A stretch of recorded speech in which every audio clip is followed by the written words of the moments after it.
À une époque où Martin Scorsese et Quentin Tarantino sont considérés comme les uniques références en matière de metteurs en scène cinéphiles, il serait judicieux de rappeler l'importance d'une bande de jeunes impertinents, tous français, qui ont secoué le 7e art local à partir de la fin des années 50.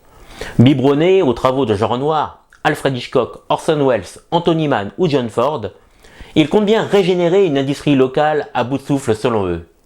Ils se nomment Jean-Luc Godard, Claude Chabrol, Jacques Rivette, Éric Rohmer, Agnès Varda et François Truffaut, tous issus du collectif des Cahiers du cinéma.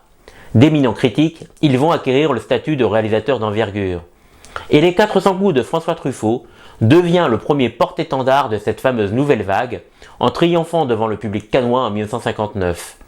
Une victoire et une renaissance pour le cinéaste, considéré longtemps comme un dangereux rebelle, adepte de l'école buissonnière puis déserteur, qui passait le plus clair de son temps à lire et à regarder des films plutôt qu'à étudier. Son long métrage, imprégné de son parcours personnel, lui ressemble, à l'instar du jeune interprète qu'il a recruté, Jean-Pierre Léaud, avec qui il collaborera de nombreuses fois par la suite. Le récit nous relate les tribulations d'Antoine Doinel, adolescent réfractaire au système scolaire, préférant sécher les cours et s'amuser avec ses amis, tout en défiant l'autorité parentale et adulte.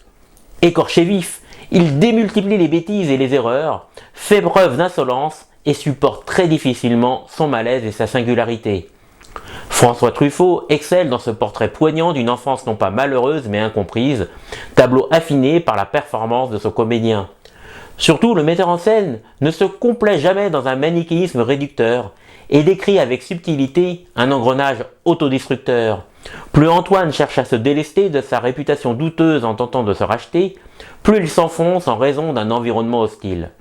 Truffaut l'ignore encore, mais il vient d'amorcer l'une des sagas dramatiques les plus célèbres du cinéma français, qui comportera 4 autres volets, tous avec Jean-Pierre Léaud. Et il entre de fait alors dans le cercle très fermé des metteurs en scène hexagonaux les plus influents.